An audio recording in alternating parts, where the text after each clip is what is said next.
Eh bien, bonjour à tout le monde. Ce matin, ça va être une étude. Alors, si vous n'aimez pas les études, allez écouter quelqu'un d'autre.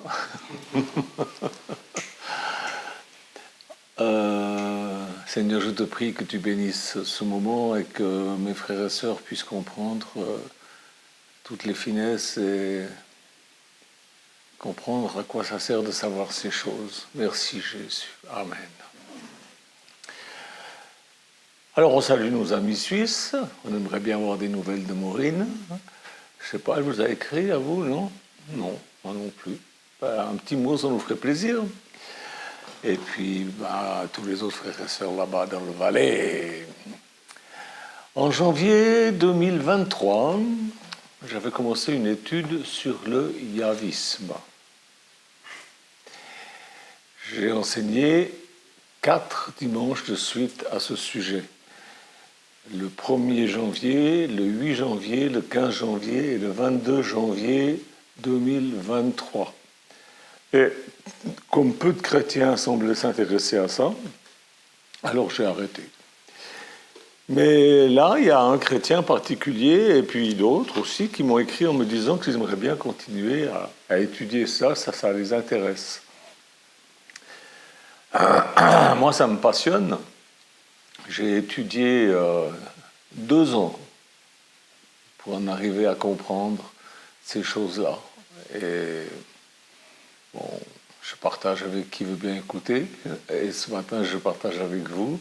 Je vais donc continuer. Vous savez, 2 ans, c'est pas rien du tout, hein, à passer dans mon bureau, à lire, à chercher, à écouter, tout. Alors, je ne vais pas enseigner cette étude tous les dimanches parce que je sais qu'il y a beaucoup de chrétiens, ça leur passe à 50 km au-dessus de la tête, ça ne les intéresse pas. Quand ils se trouvent, par exemple, en face d'une généalogie, ils sautent, ils ne lisent pas.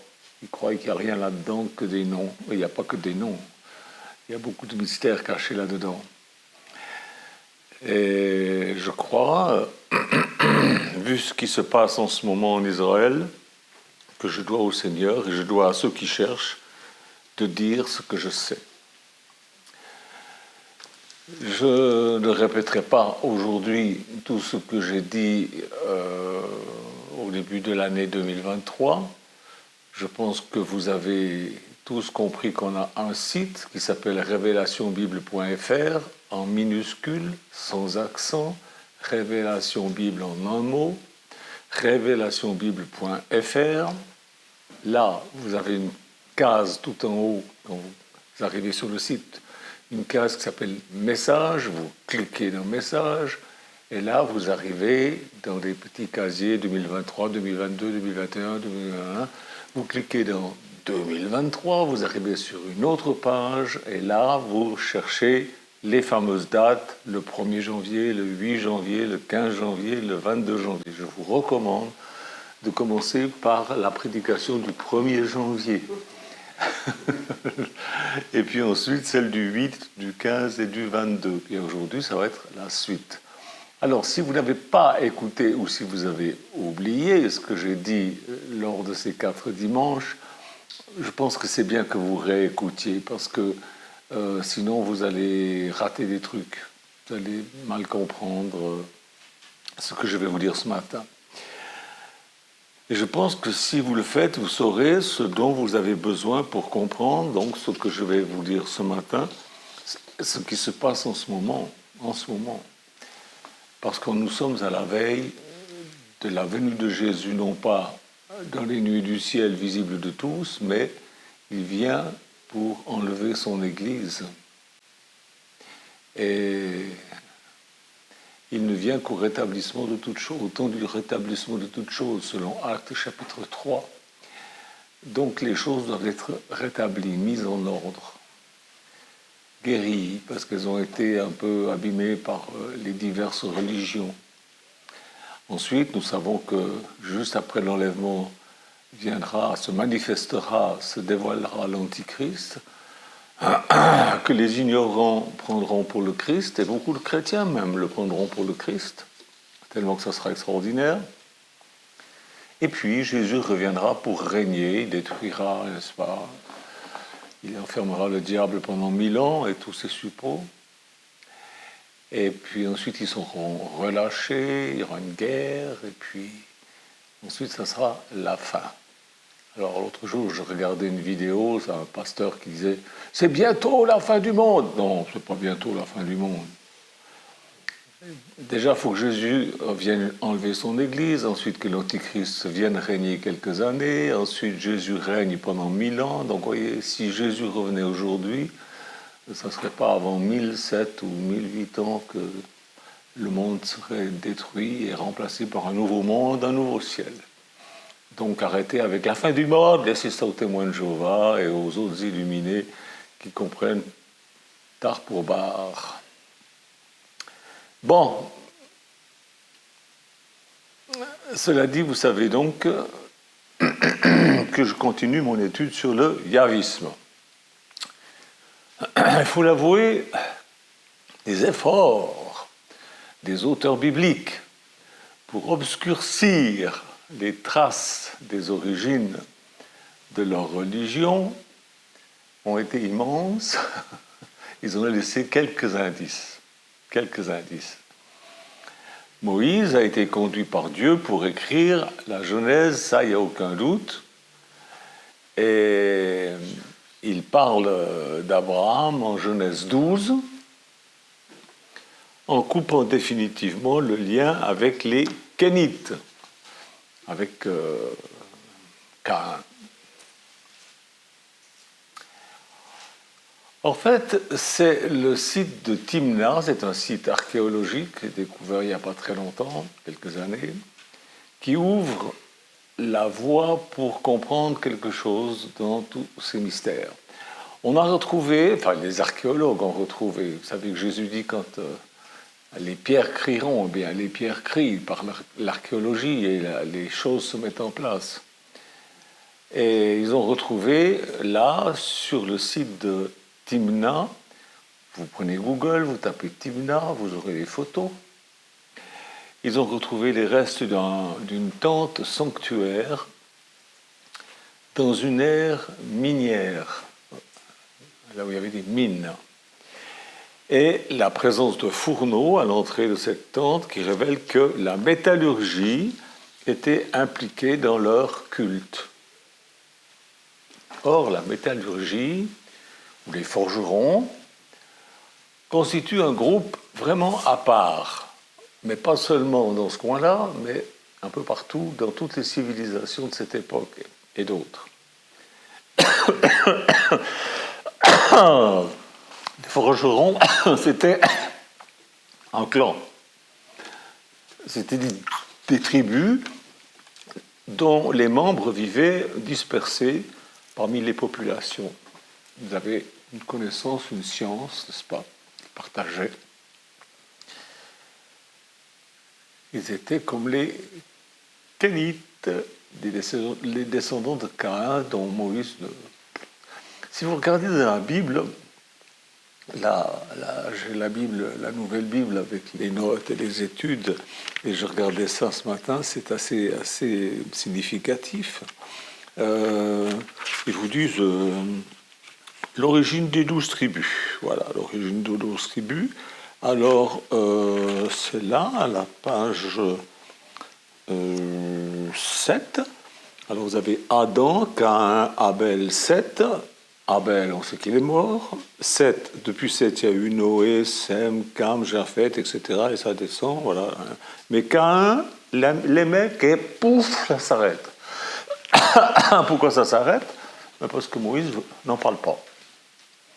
Mais ils ont continué à vivre et il y en a encore. Hein. Il y en a encore.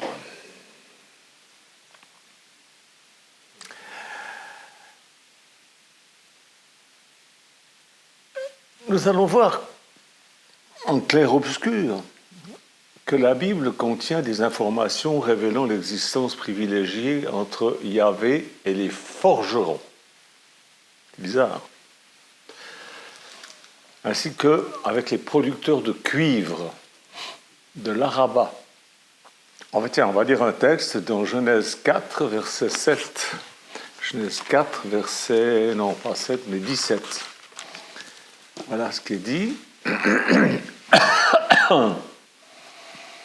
Caïn eut des relations conjugales avec sa femme, elle tomba enceinte et mit au monde Enoch. Pas le même Enoch, celui qui a écrit son livre, mais du côté de Caïn, il y avait des Enoch, il y en avait beaucoup, c'est comme les Dupont.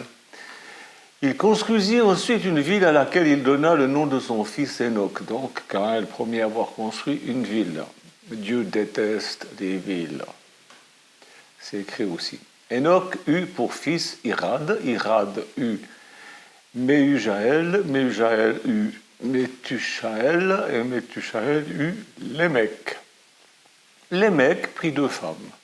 L'une s'appelait Ada, l'autre Tsila. Ada mit au monde Jabal. Il est l'ancêtre de ceux qui habitent sous les tentes et près des troupeaux. Le nom de son frère était Jubal. Il est l'ancêtre de tous ceux qui jouent de la harpe et du chalumeau. De son côté, Tsila mit au monde Tubal-Caïn.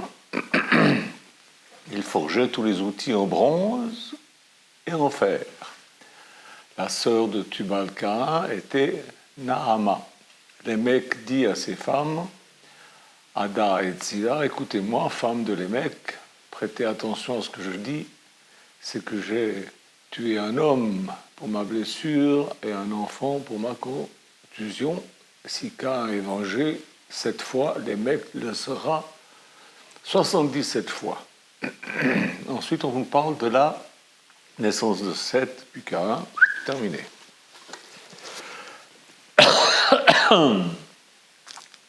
Tubal-Caïn est un des 4 descendants de Caïn, celui qui a tué son frère Abel. Et Moïse précise que la métallurgie, c'est pas simplement un événement de circonstance. S'il l'a écrit, c'est parce que ça a son importance. C'était l'aboutissement de la lignée de Caïn, la métallurgie. Les autres descendants de Lémec forment aussi l'apothéose de la lignée de Caïn. Naama, la sœur de Tubal-Caïn, avait la spécialité de la poésie et de la danse. Jubal, le demi-frère de Tubal-Caïn, est le père des musiciens. Genèse 4:21, on vient de le lire. Et cette association entre métallurgie, danse, poésie et musique était très liée dans l'Antiquité, pas seulement avec ces gens-là cités là, mais un peu partout dans toutes les civilisations. Par exemple, en Égypte, Hathor, qui était la déesse des mines, était aussi maîtresse des arts poétiques, de la musique et de la danse. Il y avait du Caïn là-dessous, en Égypte. À Chypre, c'est quand même par à côté, c'était une terre de production intense de cuivre, et à Chypre, il y avait un dieu du nom de Kinvrus. Kinvrus. Le nom de Kinvrus a été changé par les Grecs, comme par exemple Yeshua, ça a été changé en Jésus, Kinvrus a été changé aussi. Ils ont pris une origine plus ou moins hébraïque, qui est Kinor. Et eux, les Grecs, ils l'appelaient Kinav. Et puis c'est devenu, à cause de Kinor, Kinor signifie la lyre, la musique. Et le patron de l'île de Chypre, et de sa métallurgie abondante, reconnue par l'histoire, et aussi le dieu de la lyre et de la poésie. Ouais. Et du Caïn là-dessous. Et vous voyez comment les choses se regroupent ou se dispersent partout sur cette terre. Maintenant, Jabal, l'autre demi-frère de Tubal-Caïn, est considéré comme l'ancêtre de ceux qui vivent sous les tentes et conduisent des troupeaux. On vient de le lire dans Genèse 4:20. C'était donc des nomades. Mais avant lui, il y avait Abel, le frère de Caïn qui élevait déjà du bétail. On trouve ça dans Genèse 4:2. Et Caïn a tué Abel, donc voilà, c'est Jabal qui a pris ce boulot-là. Maintenant, Tubal et Jabal sont deux noms formés de la même racine hébraïque qu'on peut prononcer Ibl, Y-B-L, Ibl. Cette racine Ibl désigne la production du métal. Donc, pour faire court, avec la mention des 4 enfants de Lémec, la généalogie de Caïn révèle que la métallurgie, dans toutes ses expressions, y compris artistiques, est bien la spécialité des Kénites, c'est-à-dire des Caïnites. En arabe, le terme Caïn désigne le forgeron. C'est bizarre ça, hein? Encore aujourd'hui. Lisons 2 Samuel 21, 2 Samuel 21, 16.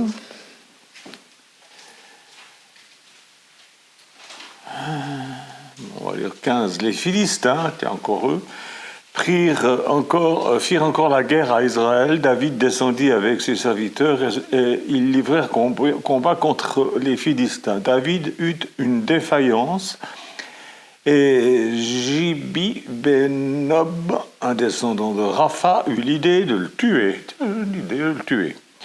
Il avait une lance en bronze qui pesait plus de 3 kilos. Il était muni d'une épée neuve. Enfin, quelqu'un est arrivé au secours de David, et tout s'est bien terminé. On lit que ce personnage était un descendant de Rapha, clair-obscur de la Bible. Rapha signifie en hébreu géant, philistin, géant.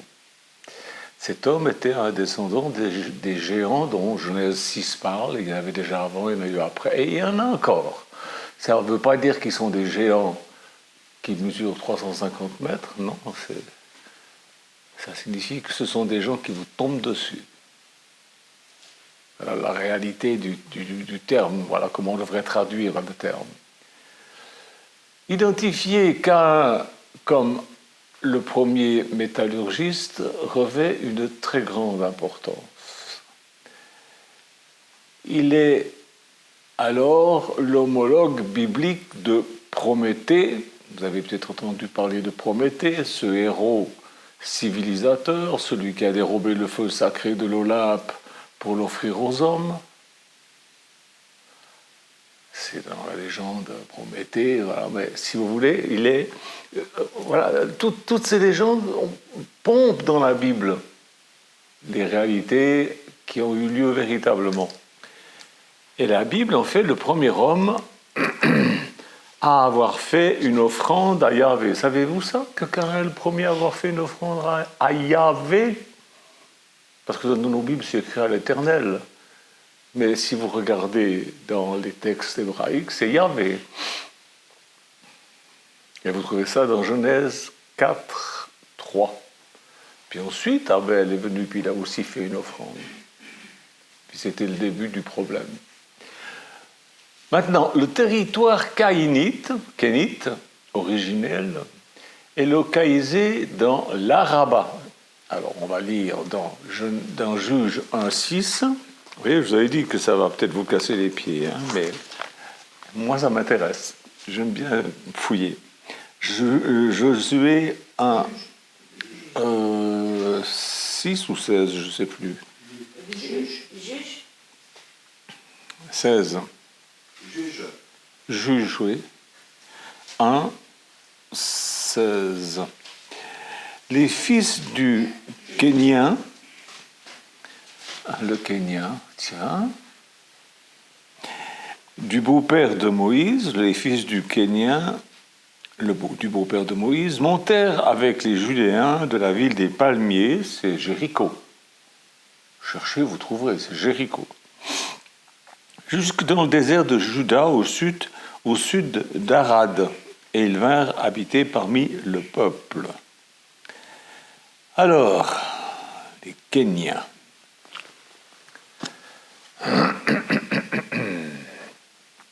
La Bible nomme Araba Arad. Ça dépend des versions. C'est comme Yeshua, Jesus, Jésus. Et Arad, c'est le territoire édomite.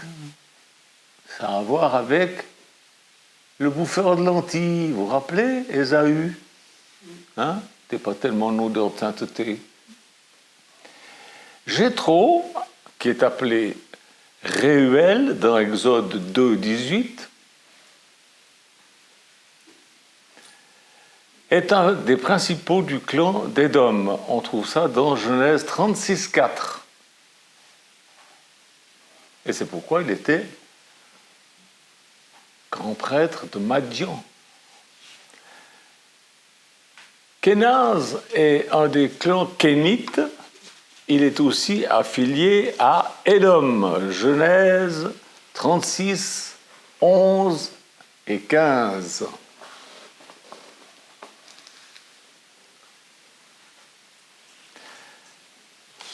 Dans Amos 9, 11, 12, voilà ce qui est dit. Ce jour-là, je relèverai de sa chute la cabane de David. Je réparerai ses brèches, je redresserai ses ruines, je la reconstruirai comme elle était autrefois. Alors ils posséderont le reste d'Édom.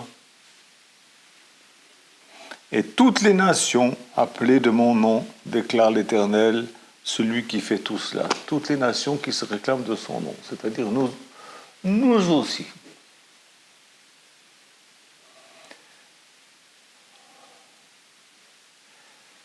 Il est question d'intégrer à Israël une religion venue, et puis une composante religieuse venue d'Édom.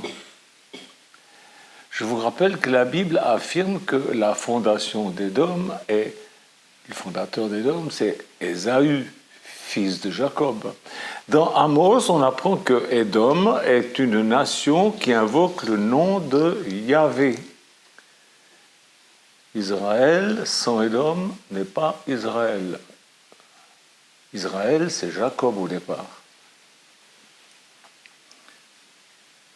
Et c'est là le point le plus important. Cet oracle d'Amos associe la stabilité politique théologique d'Israël à l'intégration de la composante yahviste de Édom. Il n'y a pas que ça. Le mont Zéhir, si je vous dis le mont Zéhir, ça vous dit quoi? Le mont Zéhir chanté par les Israélites, comme le lieu où Dieu se révèle sur le territoire d'Édom. Tiens, on va le lire, Deutéronome 33, 2, 4. L'Éternel est venu du Sinaï, il s'est levé sur eux de Zéhir, il a resplendi des monts de Paran, il est sorti du milieu des saintes troupes, il leur a de sa main droite envoyé le feu de la loi. Oui, il aime les peuples. Et puis on peut lire Juge 5, 1, 16. Non, Juge 5, 4, pardon.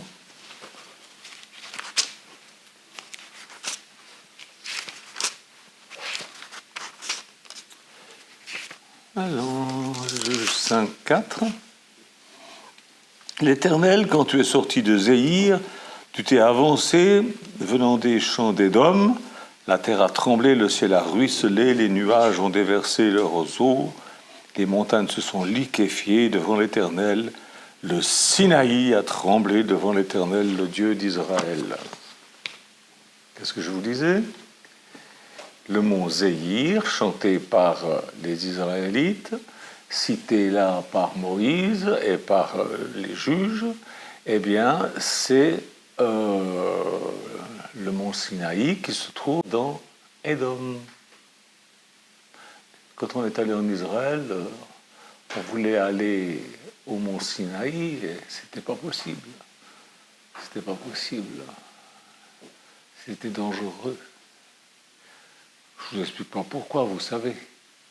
Alors, on n'a pas fini avec la guerre au Moyen-Orient. Il va se passer encore des choses. Et Gaza. Qui sait ce que la Bible en dit? Très peu de chrétiens. Très peu de chrétiens. Savez-vous que Samson a eu les yeux crevés à Gaza?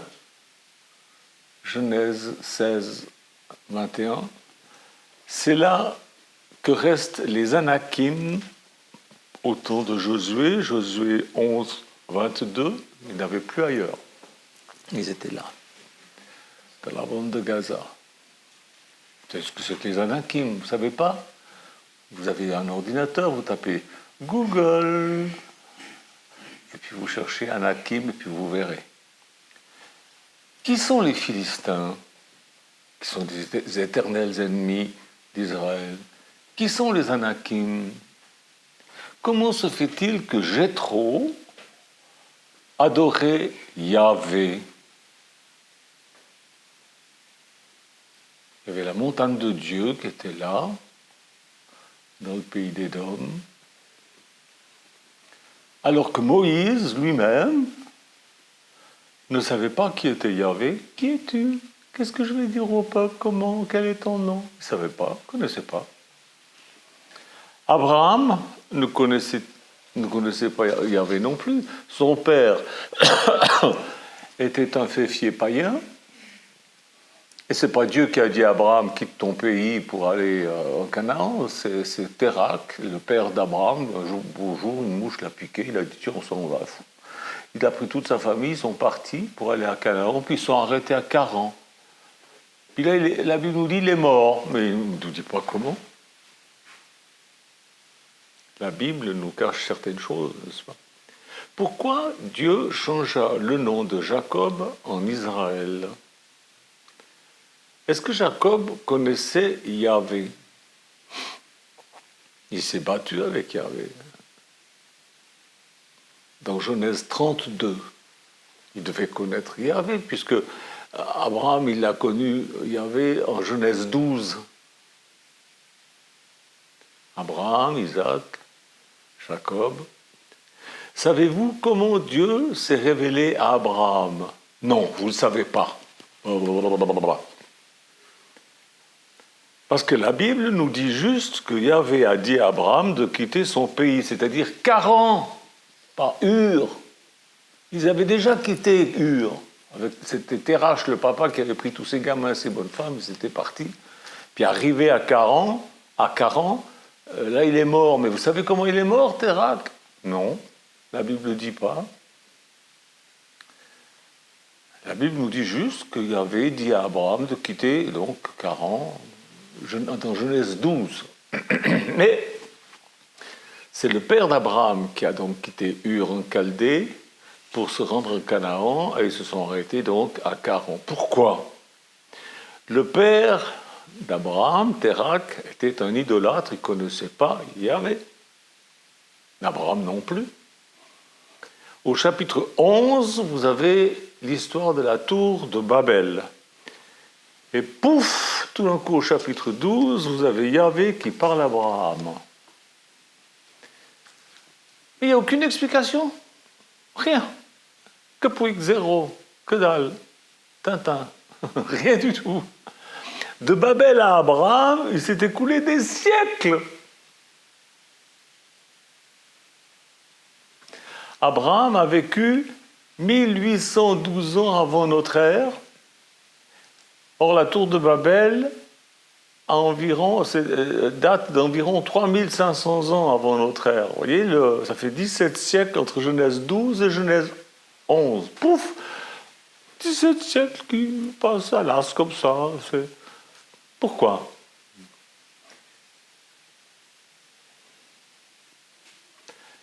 Et puis même là, la Bible se contredit. Vous pourrez trouver des passages où les dates ne sont pas tout à fait les mêmes.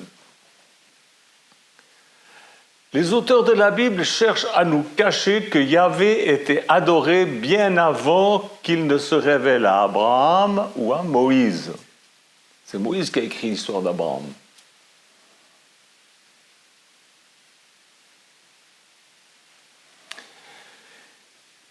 Il était adoré par un peuple caïnite, un peuple de forgerons, poètes, danseurs et musiciens. Ça, c'est une chose étrange, n'est-ce pas?